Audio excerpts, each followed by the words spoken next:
1er février s'ouvriront les débats à l'Assemblée nationale sur le projet de loi confortant le respect des principes républicains, surnommé selon son premier nom Projet de loi contre le séparatisme.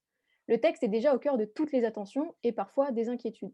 Aujourd'hui, pour nous en parler, nous recevons Laurent Tessier, doctorant à l'École pratique des hautes études et observateur junior pour l'Observatoire Pharos, qui va répondre à mes questions. Je suis masterante à l'EHESS et à l'ENS en sciences sociales et aussi observateur junior à l'Observatoire Pharos où je fais une veille, je réalise une veille sur la France.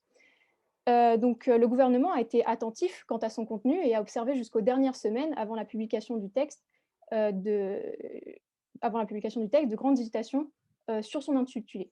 De projet de loi contre les séparatismes à l'actuel confortant le respect des principes républicains.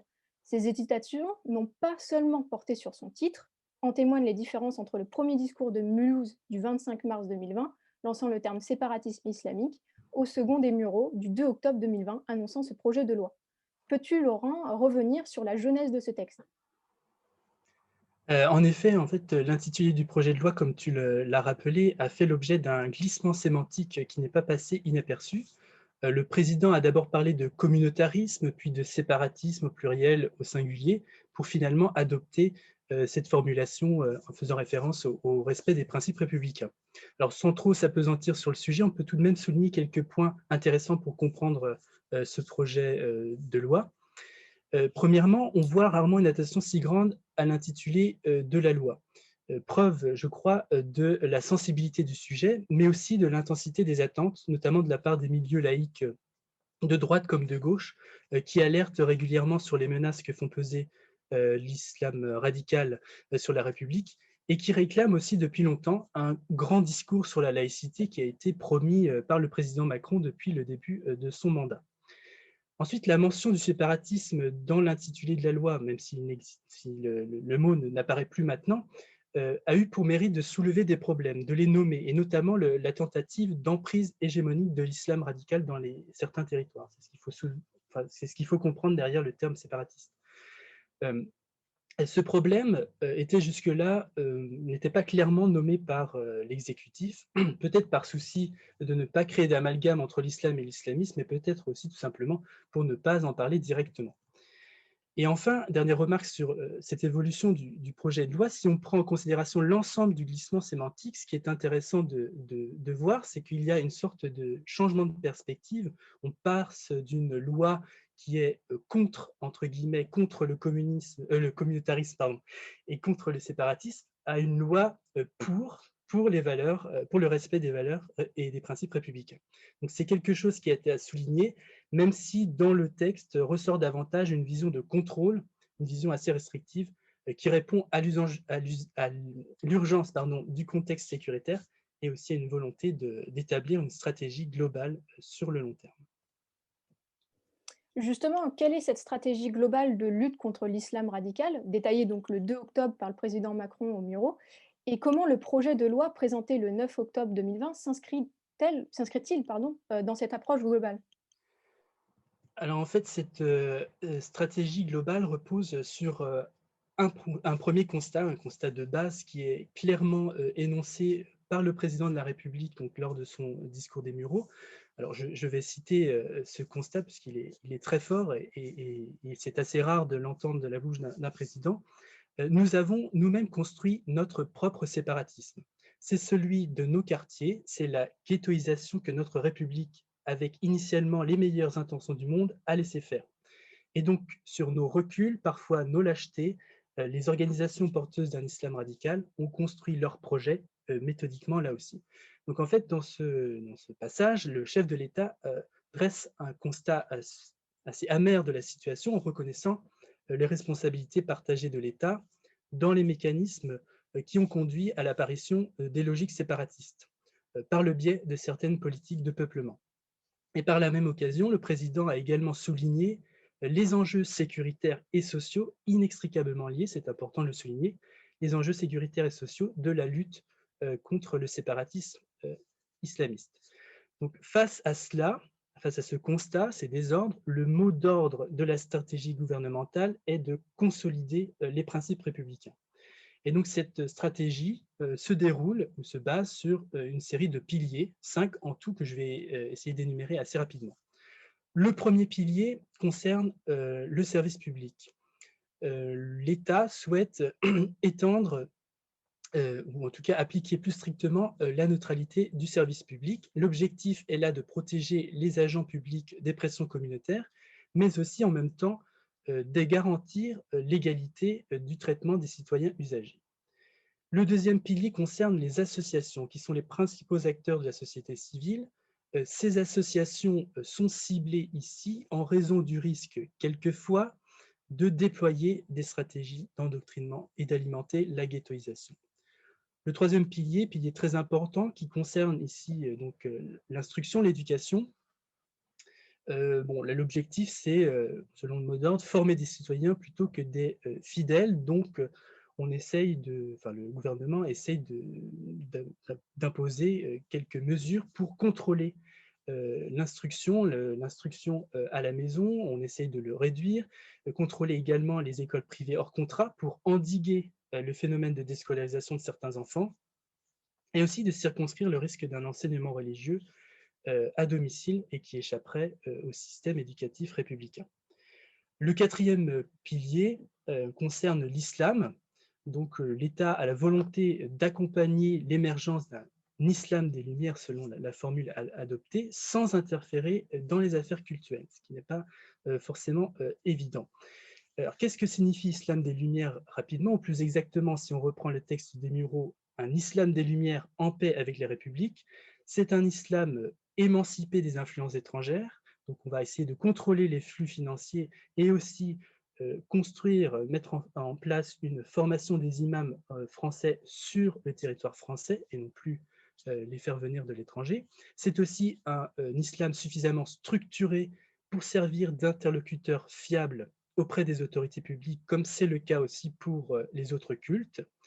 Et c'est aussi un islam, je cite, adapté aux valeurs républicaines grâce au développement, en tout cas à l'incitation au développement d'une islamologie qui ferait dialoguer islam et modernité. Et enfin, le cinquième et dernier pilier, qui est là plus sur un ton lyrique et patriotique, le président a souhaité lancer un appel, une sorte de réveil républicain pour faire aimer la République. En gros, conforter les républicains, c'est à la fois rétablir l'ordre, mais aussi renouer avec la promesse républicaine, qui est une promesse d'émancipation. Et sur ce plan, le président a rappelé en des termes assez forts ses propres responsabilités et celles du gouvernement, en disant « nous avons un devoir d'espoir ». Donc voilà ce qui en est pour la stratégie globale de lutte contre l'islam radical à travers le discours des Mureaux. Maintenant, comment le projet de loi qui a été présenté le 9 décembre s'y inscrit-il? Donc, le texte rassemble 51 articles. Je ne vais pas tous les énumérer, je vais me contenter de relever quelques mesures qui ont, semble-t-il, davantage relevé l'attention des observateurs et des acteurs politiques et religieux, et des mesures qui permettent surtout de souligner, de mettre en évidence à la fois la dominante sécuritaire du texte et l'impact sur le pluralisme religieux culturel, et ça à 3 niveaux. Donc, le premier niveau, au niveau des services publics, au niveau de l'école, et au niveau des associations. Donc en fait, dans le but de réaffirmer le principe de neutralité des services publics, le projet de loi prévoit d'inscrire dans la loi l'extension du principe de neutralité aux organismes privés chargés d'une délégation de service public. Alors par exemple, exemple de ces organismes privés chargés de services publics, eh bien, on peut citer la CPM, la RATP, la SNCF ou les aéroports de Paris, par exemple. Donc en fait, dans cette mesure, il n'y a rien de véritablement nouveau. On peut cependant souligner deux choses. Il s'agit là, pour le gouvernement, il me semble, d'étendre raisonnablement le principe de neutralité, dans les limites de ce que la jurisprudence avait déjà formalisé. Donc moi, je considère que c'est raisonnable dans la mesure où certaines forces politiques aimeraient que ce principe de neutralité soit étendu plus largement à l'ensemble de la société, comme on le verra tout à l'heure. Cette extension, et deuxième remarque au sujet de la neutralité des services publics, cette extension de la neutralité s'accompagne de mesures de sanctions pour protéger les agents publics de pression ou d'actes d'intimidation communautaire, selon les termes du texte. Certes, c'est bien le cas, mais il y a également derrière cette mesure la volonté aussi de l'État de renforcer son contrôle sur les collectivités locales. En effet, si on regarde un peu les mesures dans leurs détails, le texte donne la possibilité pour le préfet, donc le représentant de l'État sur les territoires, de suspendre immédiatement le fonctionnement d'un service public ou la décision d'un élu local en cas de dysfonctionnement, ce qui veut dire en cas d'atteinte à la neutralité du service public. Donc, par exemple, une subvention d'association qui serait contraire à la neutralité, etc. Et c'est ce que le texte désigne par le principe de carence républicaine. Et un certain nombre de maires et d'associations d'élus locaux ont dénoncé, à travers cette mesure, une atteinte à la libre administration des collectivités locales. Donc ça va dans le sens de plus de contrôle de l'État sur la société via les collectivités locales. Toujours dans cet objectif sécuritaire, on va parler maintenant du deuxième niveau, c'est l'école. Alors l'école est considérée comme l'un des domaines les plus investis par les mouvements séparatistes. L'école est d'ailleurs traditionnellement un point très important dans l'histoire de la laïcité. C'est l'école qui est concernée par les premières lois de laïcité à la fin du XIXe siècle. Euh, En 2020, et là je cite Dominique Schnapper, qui est président du Conseil des sages à l'éducation, de l'éducation nationale, en 2020, plus que jamais, je cite, l'école est le lieu où se forme le citoyen, et peut-être plus qu'ailleurs, c'est autour de l'école que s'est construite la forme singulière de la construction de la démocratie en France. Le combat autour de l'école est central dans la stratégie des islamistes, il doit être donc central dans notre résistance. Donc, qu'est-ce que prévoit le gouvernement dans cet objectif? Il prévoit notamment, et c'est une des mesures qui est les plus discutées et qui suscite le plus d'inquiétude, je dirais, du côté des acteurs politiques et religieux, c'est la limitation de l'instruction à domicile. Premièrement, le président voulait instaurer une scolarité obligatoire, une mesure qui a été retoquée par le Conseil d'État car jugée attentatoire à la liberté d'enseignement. Et donc, on a quand même conservé l'idée de limiter l'instruction, mais on a formulé un certain nombre d'exceptions, en l'occurrence les enfants malades, les sportifs, ceux qui font des études sportives, ou les enfants appartenant, par exemple, à la communauté des gens du voyage, donc qui sont très mobiles. Donc voilà, ça c'est l'une des mesures pour l'instruction. Deuxième mesure, c'est le renforcement du contrôle des établissements privés hors contrat, avec la possibilité de fermeture des sites posant problème ou la fermeture de ceux qui ont été ouverts illégalement. Ce qu'il faut savoir, c'est que pour ouvrir une école privée hors contrat, généralement, une simple déclaration d'ouverture est suffisante et cette déclaration ne contient pas d'éléments sur le projet pédagogique de l'établissement, ni l'identité et la qualité de ceux qui sont chargés de le mettre en œuvre. Donc, il y a une nécessité de contrôler ces établissements hors contrat. Enfin, et troisième et dernier niveau de mesure concerne les associations. Les associations sont reconnues donc, pour leur activité d'intérêt général, donc ont un rôle essentiel, considérable dans la société. Les mesures prévues visent à mieux encadrer les activités des associations, dans le respect des principes républicains, mais aussi à mieux contrôler l'usage des subventions publiques ainsi que les flux financiers étrangers. Alors, l'une des mesures phares, c'est le contrat d'engagement républicain. Le gouvernement prévoit que désormais, les subventions publiques, en tout cas les associations qui sollicitent une subvention publique, devront adhérer à un contrat d'engagement républicain. Cela concerne uniquement les associations de loi 1901 ainsi que les fondations, parce que je rappelle que les associations de loi cultuelle 1905, en vertu du non-subventionnement de l'État, enfin, non-subventionnement des cultes par l'État, les associations loi 1905 n'ont pas le droit à des subventions publiques. Pour les associations qui ne demandent aucune subvention, aucune mesure de contrôle n'est prévue puisque le contrôle se fait par le biais de conditions d'attribution d'une subvention publique. Donc ce contrat d'engagement républicain ne signifie pas pour autant un devoir de neutralité de la part des associations. Et le rapporteur de la loi a d'ailleurs tenu à réaffirmer que les subventions ne seront pas conditionnées au principe de neutralité et donc qu'elles pourront être versées à des associations dont l'identité est inscrite dans le statut, par exemple les associations de scouts de toute confession et des organismes comme le Secours catholique, par exemple. Donc, grâce à ce contrat d'engagement républicain, les collectivités publiques seront dans l'obligation de supprimer les sommes allouées ou demander la restitution de ces sommes à des organisations qui ne respecteraient pas les principes républicains. Alors encore faut-il savoir quels sont les principes à respecter. Dans le texte, on parle de principe de liberté, principe d'égalité. Alors, on a un temps voulu spécifier égalité, notamment entre les femmes et les hommes, mais ce qui a été retiré par un amendement, donc on ne parle que d'égalité de manière générale. On parle aussi de respect de la dignité de la personne humaine et de sauvegarde de l'ordre public. Et ce qui est important, encore une fois, dans ce qui a été, dans les amendements qui ont été déposés, certains ont insisté, souligné le besoin de préciser la notion d'ordre public dans une perspective un peu plus moralisante. Donc on a ajouté à ces principes, au-delà de l'ordre public, également les exigences minimales de la vie en société.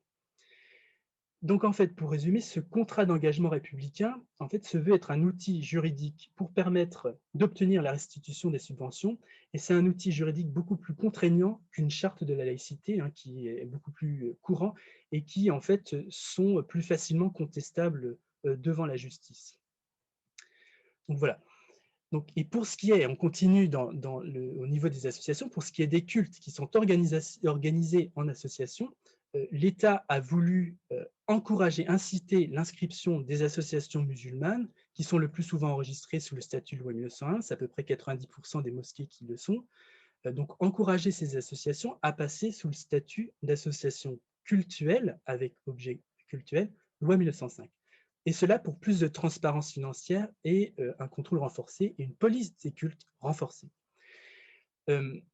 Alors pour ce faire, le gouvernement a souhaité rendre plus attractif le statut des associations cultuelles en leur accordant de nouvelles possibilités de financement pour une plus grande autonomie financière. Alors l'exemple, la principale mesure, c'est de permettre à ces associations cultuelles d'obtenir des immeubles de rapport par héritage ou par don pour pouvoir en tirer des bénéfices et financer l'objet cultuel. Et c'est en fait la seule mesure proposée qui permettrait de rendre ce statut plus attractif, puisque l'ensemble, enfin, la majorité des mesures restantes sont des contraintes qui contribuent d'ailleurs à renforcer le contrôle des cultes par la puissance publique et qui en plus modifient l'équilibre de la loi 1905. Pour en donner un seul exemple, il y a une modification de la procédure de constitution d'une association cultuelle. C'est-à-dire que désormais, en tout cas le texte le prévoit, tous les 5 ans, une association cultuelle devra faire renouveler par l'autorité préfectorale la reconnaissance du caractère cultuel de l'association. Alors qu'aujourd'hui, il suffit d'une simple déclaration auprès de la préfecture et de l'administration. Alors, cette mesure reviendrait à donner à l'administration publique le pouvoir de définir ce qu'est un culte et donc à réintroduire ce qui existait avant 1905, une sorte de régime d'autorisation. Et je rappelle quand même que depuis 1905, la République, en vertu de sa neutralité, ne reconnaît officiellement aucun culte, c'est-à-dire, très concrètement, ne définit pas la notion de culte. Elle ne peut pas dire vous correspondez à nos critères définissant le culte, donc je vous reconnais comme association culturelle, vous, ce n'est pas le cas. Donc voilà. Officiellement, il n'y a pas de définition, mais en théorie, seulement en théorie, mais en réalité, il y en a une, mais je ne vais pas m'étendre sur le sujet. Voilà. Donc voilà pour résumer un petit peu ce qui ressort du projet de loi, c'est le volet sécuritaire, la volonté de renforcement du contrôle de la part de l'État sur la société et les cultes. Alors on pourra opposer le fait que tout ne peut pas être inscrit dans la loi, le volet sur l'islam n'y entre pas pour des raisons évidentes, le volet social est traité à part. Donc voilà, mais cette priorisation du sécuritaire en dit long sur le contexte et l'approche adoptée par le gouvernement. Cette tonalité sécuritaire que tu viens donc de nous esquisser, elle fait peur à de nombreux responsables religieux.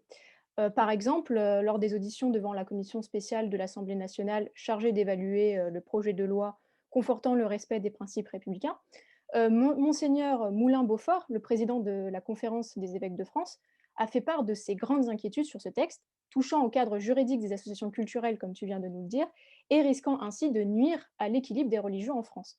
Ces inquiétudes font écho à celles plus larges issues de la société civile, par exemple de la part du mouvement associatif, ou même de la sphère politique, d'un texte qui est perçu comme s'attaquant aux libertés des religions, en renforçant plus que le cadre juridique des associations cultuelles, la police des cultes. Pour les associations, il s'agirait d'un grand tour de vis qui est dénoncé comme injuste pour l'extrême majorité qui n'abrite en leur sein pas de radicalisme religieux. Nous serions ainsi face à un texte qui fait plus de mal qu'il n'aurait d'effet réel dans la lutte contre le radicalisme. Que peux-tu nous dire de ces craintes pour l'équilibre des religions en France? Alors, en fait, au-delà du texte, c'est bien le contexte qu'il faut regarder attentivement et plus particulièrement les réactions des acteurs de la vie, politique et sociale. C'est vraiment, les inquiétudes, qui dominent et ces inquiétudes portent aussi bien sur le texte que les débats à venir au parlement, donc à partir du 1er février.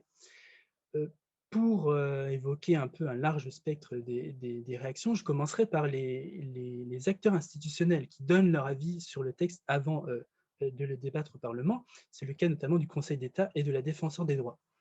Alors la Défenseure des droits, Claire, Hédon, a averti, des risques d'atteinte aux libertés, dont celle d'association et d'enseigner des parents, ce qui aurait pour conséquence, selon elle, d'affaiblir les principes républicains eux-mêmes. Donc là, déjà à partir de là, le projet de loi manquerait sa cible. La Défenseure, des droits comme le Conseil d'État ont souligné, je cite, «les incertitudes entourant les notions présentes dans le contrat d'engagement républicain», comme je l'ai déjà évoqué tout à l'heure, et des incertitudes en fait qui pourraient introduire de sérieux risques d'arbitraire. Et pour Claire Hédon, le projet de loi, je cite, risque également de conforter une tendance générale au renforcement global de l'ordre social.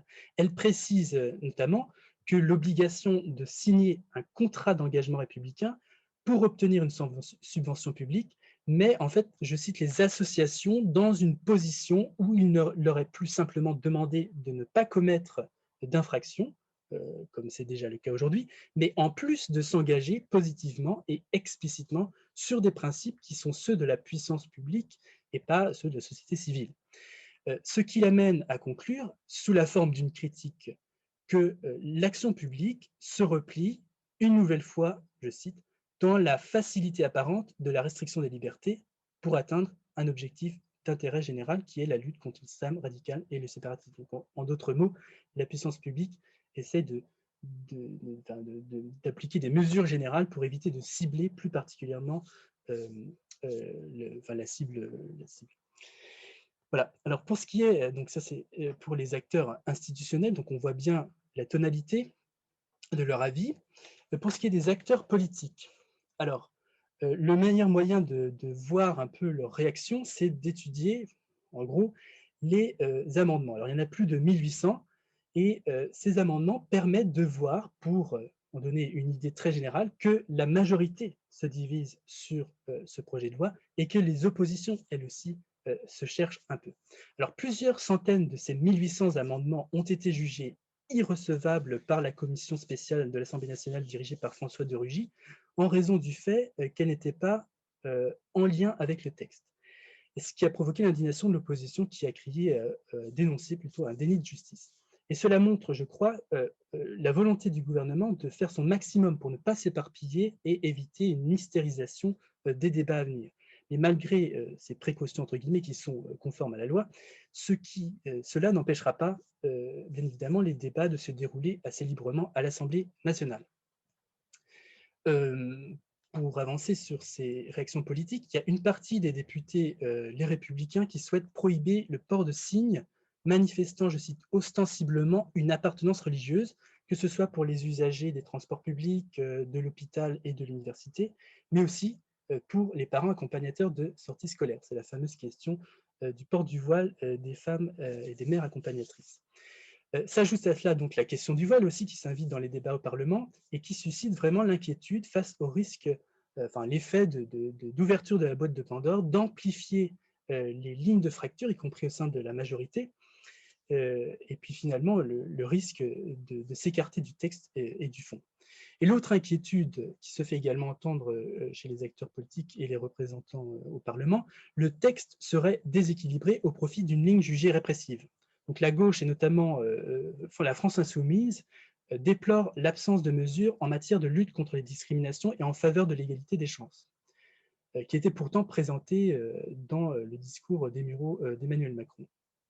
Les ténors de la majorité ont répondu que le volet social allait être traité à part prochainement, et j'ai entendu hier que le Premier ministre allait faire des annonces pour financer les politiques de la ville, par exemple. Donc voilà. Mais ce déséquilibre donc, au profit d'une ligne sécuritaire est aussi source d'inquiétude pour d'autres députés qui estiment qu'il manque son objectif, c'est-à-dire la lutte contre le radicalisme radical. Et il risque de toucher ceux qui jouent le jeu de la République, hein, je les cite, dans les milieux associatifs comme religieux. Donc on peut lire en fait entre ces lignes une dénonciation d'une sorte de confusion entre ce qui a trait d'un côté à la politique sécuritaire, c'est-à-dire ce qui cible la radicalisation et le terrorisme, et de l'autre côté, ce qui a trait à la gestion publique des cultes, c'est-à-dire ce qui régit les relations entre l'État et l'Église, et donc il faut veiller à ne pas tout mélanger et à ne pas tout modifier l'édifice législatif, qui a d'ailleurs été durement a demandé beaucoup de débats, et parfois assez vifs, en 1905. Donc, en écho avec ces inquiétudes formulées par les députés, des collectifs d'associations et de chercheurs ont également élevé leur voix pour dénoncer, je cite, une défiance généralisée à l'encontre des associations et des groupements de citoyens constitués pour faire entendre leur voix et agir pour l'intérêt général. En fait, ils visent surtout les critères de dissolution ou de financement qui sont jugés trop flous, et le risque serait, selon eux, d'affaiblir les principes républicains et surtout de déstabiliser l'ensemble des associations qui sont plus que jamais essentielles aujourd'hui face aux épreuves que nous subissons. De leur côté, et je passe aux acteurs religieux, comment ont-ils réagi face à ces propositions? Tout d'abord, je précise que je ne souhaiterais pas ici les réactions des musulmans face au volet de l'islam des Lumières, hein. Il y a une injonction du gouvernement à rédiger, une injonction adressée au CFCM de rédiger une charte des imams en vue de l'instauration du Conseil national des imams qui devrait certifier la formation des imams en France comme conforme aux valeurs républicaines. Ça, c'est un sujet qui mériterait d'être traité à part. Pour en revenir aux réactions des acteurs religieux à proprement parler sur le projet de loi, donc ces acteurs religieux qui ont d'ailleurs été auditionnés, c'est aussi bien le CFCM, la Conférence des évêques de France, la Fédération protestante de France, le consistoire central, le grand rabbin, l'Assemblée des évêques orthodoxes de France et même l'Union bouddhiste de France. Donc c'est un panel assez large. Et parmi, ce qui ressort des auditions par la commission spéciale, c'est l'inquiétude. Il y a un véritable consensus autour de cette inquiétude, sans que soit niée pour autant la menace que fait peser l'islam radical sur la République, bien au contraire. Donc les inquiétudes exprimées par les représentants des cultes portent sur les possibles restrictions de certaines libertés. Donc, j'ai évoqué l'enseignement privé ou à domicile, les prêches, la liberté d'association, etc. Et ces restrictions des libertés causeraient, selon les représentants des cultes, des dommages collatéraux en touchant ceux qui respectent déjà les règles de la laïcité, y compris les mosquées, où dans la majorité des cas, tout se passe très bien. Et par ailleurs, en ce qui concerne le fait ou la volonté de rendre le statut d'association de loi 1905 plus attractif que celui de la loi 1901, les nouvelles contraintes imposées sont telles qu'aux yeux des représentants des cultes, la loi rattrape sa cible, c'est-à-dire l'islam radical et le séparatisme. Et à titre d'exemple, je prends l'exemple des protestants français qui sont des acteurs historiques et défenseurs historiques de la laïcité en France. Les protestants français se sont particulièrement mobilisés et se mobilisent toujours autour du projet de loi, et revendique au passage le rôle de vigie de la République que leur avait reconnu Macron en 2017 à l'occasion des 500 ans de la Réforme. La Fédération protestante de France, qui forme l'une des principales organisations protestantes en France, a publié un plaidoyer contre le projet de loi qui donne, je crois, une assez bonne idée du consensus et de l'inquiétude des cultes vis-à-vis du projet de loi. Et le résumé qui en est fait par le pasteur François Claveroli et qui est sur le site de la Fédération en donne vraiment, exprime très bien la gravité et la sévérité des arguments. Donc je me permets de le citer puisque c'est quand même une formulation très, très forte. Je cite donc: l'accumulation de contraintes prévues dans le projet de loi interroge sur la façon dont sont considérées toutes les associations et plus largement les libertés dans notre pays. Alors la liberté d'expression, d'opinion et de culte. Nous regrettons, écrit François Claveroli, l'esprit de soupçon et de contrôle qui inspire ce projet de loi et doutons de sa capacité à contribuer à bâtir une société de confiance. Nous nous interrogeons sur la visée de ce texte et considérons que ses chances d'améliorer la lutte contre les séparatismes sont faibles. Nous ne voyons pas dans ce projet d'amélioration du dispositif de la loi 1905 et les équilibres et l'esprit d'origine délibérément libéral de cette loi 1905 semblent d'ores et déjà remis en cause. Donc voilà un peu la tonalité, le propos est assez clair et les inquiétudes sont très clairement exprimées. Donc tous ces débats et ces réactions que tu viens de nous exposer très clairement, que nous disent-ils justement de l'état, de la laïcité et du pluralisme en France?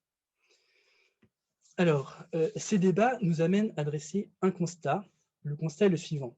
La laïcité, c'est-à-dire le principe, outil, qui permet à l'État de réguler la pluralité religieuse et convictionnelle, qui est un principe aussi porteur d'une certaine conception de la citoyenneté, eh bien ce principe qui devrait faire l'unanimité est la cause d'un certain nombre de divisions au sein de la société. Et j'ajoute une petite parenthèse pour dire que si la grande majorité des Français est attachée au principe de laïcité et y associe une notion positive, l'unanimité autour de la laïcité n'est qu'une réalité apparente, car en réalité, chacun semble définir plus ou moins ce principe selon sa propre vision.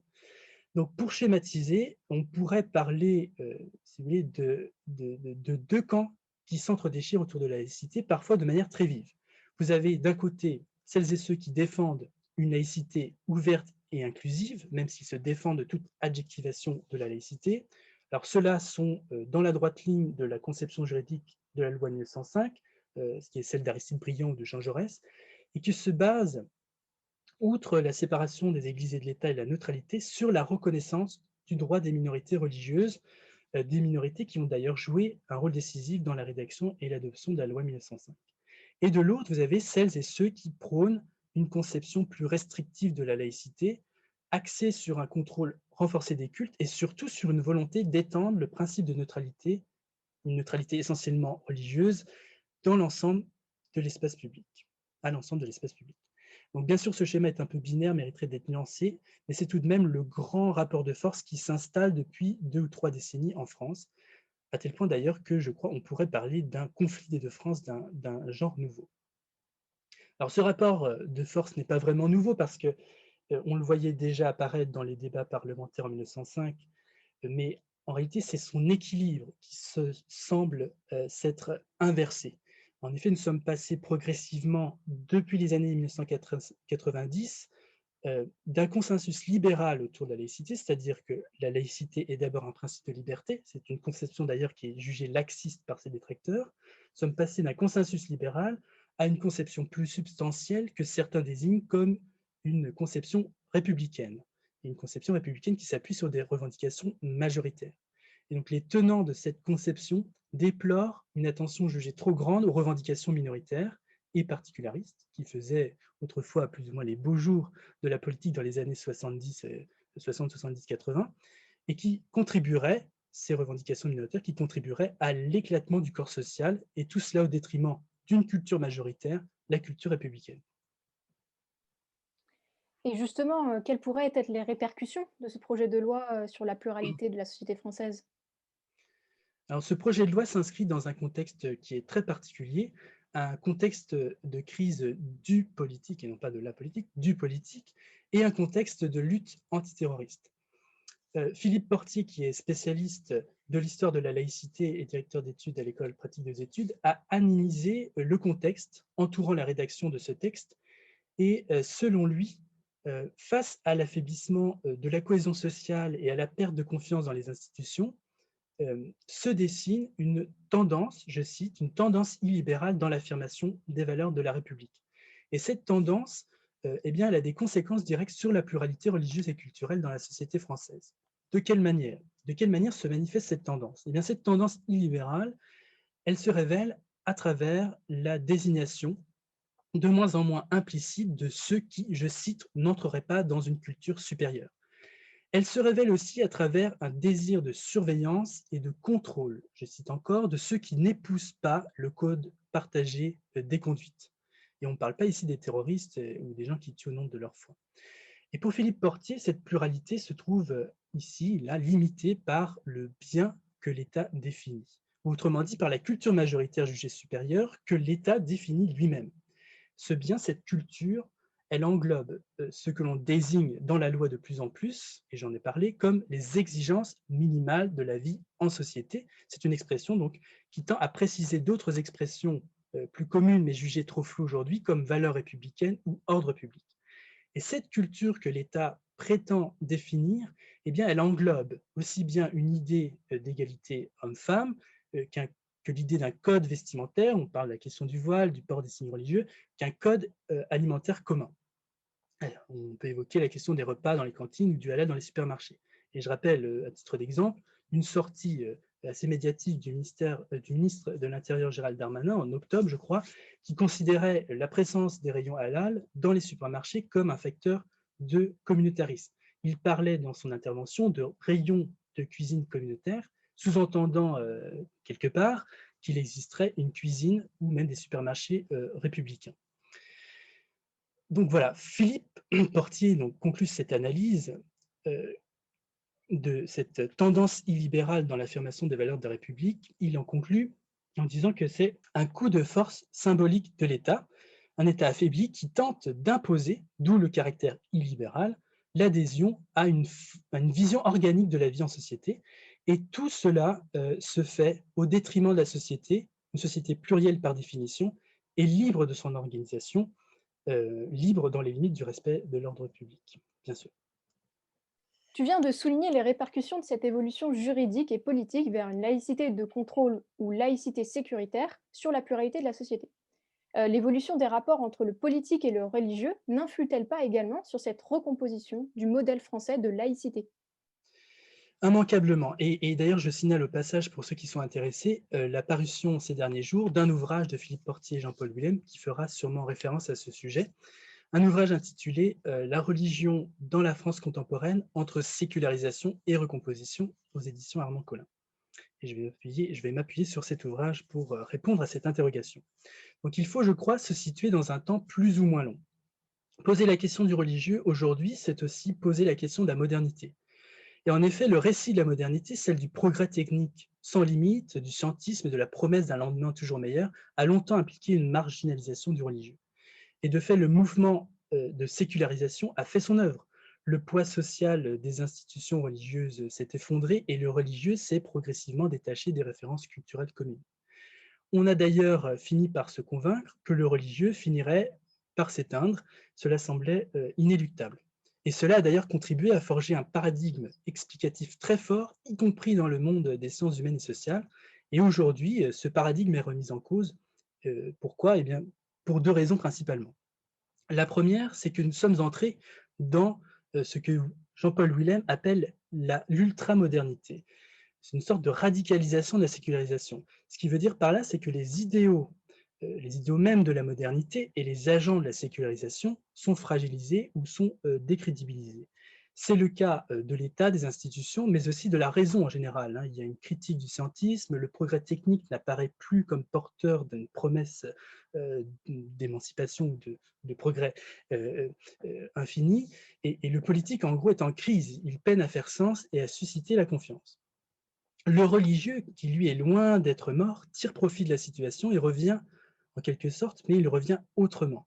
Et c'est là la deuxième raison de la remise en cause du paradigme séculariste. On insiste aujourd'hui à une pluralisation du religieux et à une visibilité toujours plus grande du religieux qui vaut affirmation, revendication identitaire dans l'espace public. C'est aussi le retour de la religion comme mœurs. Et c'est ce qui heurte un petit peu notre société qui est très sécularisée. Ce phénomène résulte aussi bien de l'immigration, de la mondialisation et de la subjectivation du religieux. C'est-à-dire que ça, c'est un phénomène qui est la conséquence directe de l'affaiblissement des institutions religieuses qui autrefois pouvaient réguler l'attitude religieuse des fidèles, ce qui n'est plus véritablement le cas aujourd'hui. Donc il y a une pluralisation interne également des religions.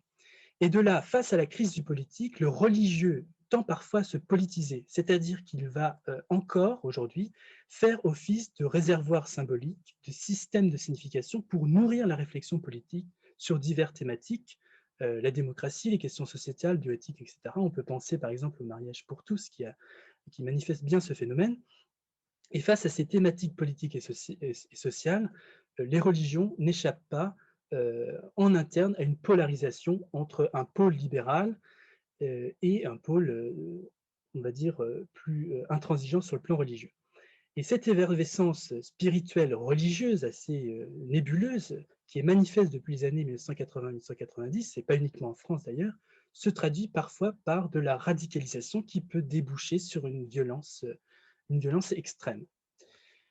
Voilà, et cette situation, elle vient réactiver d'une certaine manière une sorte de conflit des cultures, opposant d'un côté ceux qui veulent donner plus de place aux religieux dans l'espace public, et d'ailleurs les religions sont parfois convoquées par le pouvoir public pour apporter une, une certaine réflexion à des débats de société, et de l'autre ceux qui veulent le réduire à la sphère privée, intime et cultuelle, dans l'idée que moins le religieux sera visible, et mieux ce sera pour la société. Donc face, si je résume, à la remise en cause du paradigme séculariste de la modernité, face à la pluralisation du paysage religieux et face enfin au phénomène de politisation du religieux, la laïcité, principe par lequel on définit les rapports politiques et religieux en France, a elle aussi évolué et c'est tout à fait normal. Et du côté, en fait, pour expliquer cela, du côté des universitaires et des spécialistes de la laïcité qui sont eux aussi traversés par ces lignes de fracture dont j'ai parlé, eh bien, le rééquilibre du rapport de force entre ceux qui voudraient une présence du religieux dans l'espace public et ceux qui voudraient le rejeter est tel qu'on assisterait à une recomposition du modèle français de laïcité. On parle, par exemple, et là je citerai deux ouvrages qui font référence, on parle de nouveau vocabulaire de laïcité. Donc ça, c'est un ouvrage qui est dirigé par Valérie Améro et David Coussins, et publié aux éditions Garnier, et qui est sorti en novembre dernier. Ces nouveaux vocabulaires de la laïcité eh bien, sont apparus au gré de la redéfinition de la laïcité par ce qu'on appelle les entrepreneurs de cause, c'est-à-dire les médias, partis politiques, les églises, etc. Et ces entrepreneurs de cause vont redéfinir la laïcité selon leur projet idéologique et électoral. Mais ces nouveaux vocabulaires sont aussi apparus en fonction de la réappropriation de ces définitions par les citoyens eux-mêmes. Et à ce sujet, dans cet ouvrage, il y a une étude très intéressante par Cécile Alduy qui met en évidence un écart assez sensible entre ce que montre le débat public à travers les médias, etc., un débat public assez hystérisé, et ce que pensent réellement les Français qui, dans leur ensemble, eh bien, conservent une vision républicaine égalitaire et pluraliste, et non fermée et restrictive comme on pourrait le penser. On parle aussi, parmi les universitaires et spécialistes de laïcité, de nouvelle laïcité. Et là, je fais référence à un ouvrage de Stéphanie Hennette-Vaucher et Vincent Valentin, qui sont deux juristes et ont publié aux éditions Exégèse en 2014. Qu'est-ce que ça veut dire, nouvelle laïcité? Eh bien, ces nouveaux vocabulaires de laïcité dont je viens de parler, eh bien, ont des effets juridiques. Ils ont des effets sur les pratiques, comme en témoigne, depuis les années 2000, toute une série de lois qui forment une sorte de nouveau régime de laïcité, un nouveau régime qui est qualifié par Jean-Paul Willem et Philippe Portier de laïcité de contrôle, laïcité sécuritaire. Alors, quelques exemples de ces lois, depuis les débuts des années 2000, la loi de 2004, par exemple, sur l'interdiction du port de signes religieux ostentatoires à l'école publique, qui est étendue aux élèves, donc aux usagers du service public. La loi de 2010, alors sur la dissimulation du visage dans l'espace public, cette loi est un peu particulière parce qu'elle ne porte pas véritablement, elle ne repose pas sur le principe de laïcité, mais sur celui d'ordre public. Mais on a retenu de cette loi que c'était la loi anti-burqa, anti-voile intégral, et donc elle s'inscrit en quelque manière dans ce nouveau régime de laïcité. On peut rajouter également la loi Gatel de 2018, du nom de la députée qui l'a défendu, qui permet une surveillance renforcée des écoles privées hors contrat dans la logique que j'ai évoquée tout à l'heure. Et on peut aujourd'hui aussi ajouter à cette liste le projet de loi confortant les principes républicains, puisqu'il instaure pas moins d'une quarantaine d'obligations et de restrictions nouvelles.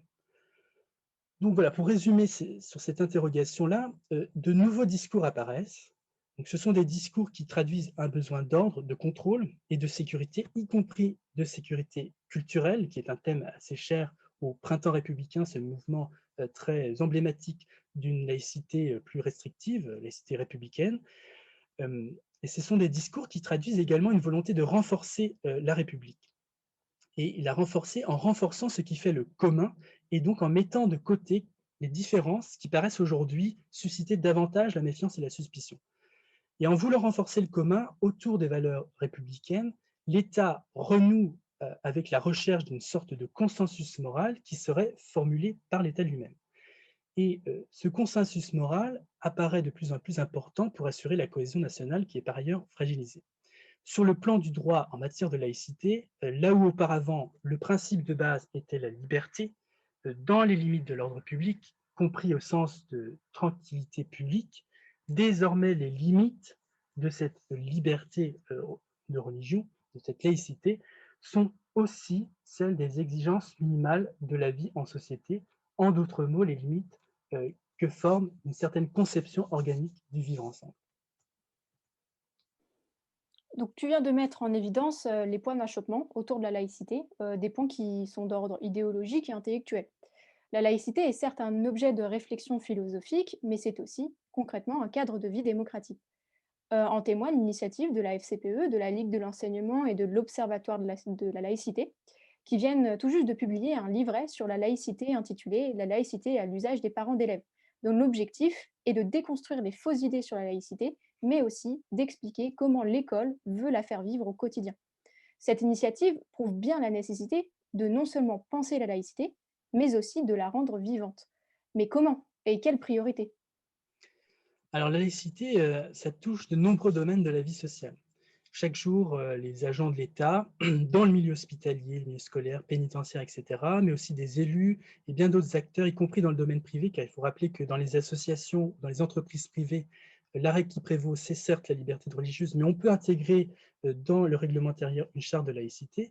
Tous ces acteurs sont confrontés dans l'exercice, de leur activité professionnelle ou associative à la diversité culturelle et religieuse. Et en fait, dans la plupart des cas, il faut quand même insister sur le fait que les expressions, les revendications à motif religieux ne conduisent pas directement à des conflits. Il peut y avoir des tensions ou des incompréhensions et c'est ce que montrent d'ailleurs la plupart des enquêtes annuelles, notamment sur le fait religieux en entreprise. Il n'en reste pas moins que beaucoup de ces acteurs peuvent, pour bien des raisons, d'ordre personnel, organisationnel, mais aussi en raison de la confusion qui règne parfois autour de la laïcité, ces acteurs peuvent se sentir démunis. Une certaine gêne, une confusion, un sentiment d'être délaissé aussi par leur hiérarchie. Et c'est le constat qui s'impose. Et en fait, c'est davantage en raison de cette situation, plutôt qu'en raison d'une insuffisance du droit, que peuvent se déclencher d'éventuels conflits. Et donc la priorité, elle doit être à la formation et à l'accompagnement de ces acteurs et à la pédagogie autour de la laïcité auprès du plus grand nombre. Pour avoir pu le constater moi-même dans mon expérience, personnelle, à travers notamment la mission de l'Observatoire de la laïcité, les attentes en matière de formation sont considérables. Rappeler le droit, fournir des guides clairs et pratiques comme tu en as cité un exemple, tout cela en l'espace de quelques sessions, de quelques heures, contribue souvent à rassurer, même si ce n'est pas tout à fait suffisant, mais c'est déjà, un effort, essentiel. Alors depuis quelques années, des initiatives, surtout dans le milieu privé, mais aussi dans le public, tentent de répondre à ces besoins, mais cela reste, largement, insuffisant, pardon. Quelques chiffres pour le prouver. Selon, par exemple, Jean-Pierre Aubin, qui est un ancien inspecteur, général de l'éducation nationale, parmi les enseignants aujourd'hui en poste, seulement 6 ont reçu une formation à la laïcité.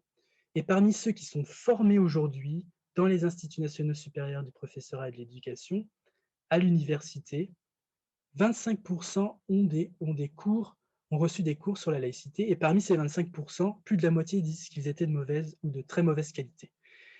Donc comment ne pas rapprocher ces chiffres du fait que, par exemple, selon l'enquête de l'IFOP parue au début du mois de janvier, un enseignant sur deux dit s'être censuré dans leur enseignement des questions religieuses. soit 13 points de plus qu'en 2018. Donc la priorité, en fait, elle est là, mieux former les enseignants et tous les acteurs qui sont concernés. Encore faut-il qu'il y ait des formateurs en nombre, et c'est un défi véritablement considérable. Alors, au sujet de ces formations, eh bien, l'exigence fondamentale, c'est qu'elles doivent coupler une partie pratique et juridique sur la laïcité avec une partie théorique sur les connaissances des religions en tant que faits culturels et sociaux historicisables. Ces deux parties sont indissociables si on veut dispenser des formations qui font sens au regard de la laïcité. Et comme, pour reprendre une formule dont Régis Debray a toujours le sens, eh bien, on pourrait dire que comment dire, la liberté d'expression, c'est bien, mais savoir de quoi l'on parle, c'est pas mal non plus. Donc, c'est à ce prix que l'on pourra, pour reprendre les mots de Philippe Gaudien, qui est directeur de l'Institut européen en sciences des religions et qui est très investi sur ce type de formation, c'est à ce prix qu'on pourra redonner les moyens politiques et intellectuels de faire vivre la laïcité. Et c'est un message qui semble avoir été reçu aujourd'hui. Alors, si on regarde un peu les amendements qui ont été déposés autour du projet de loi, un certain nombre défendent une formation obligatoire des agents publics et des enseignants ou des personnes se formant en vue d'être enseignants. Eh bien, merci beaucoup, Laurent Tessier, pour ce propos très clair, sur un texte de loi, qui nous est encore bien obscur. Merci. Et merci de m'avoir fait confiance.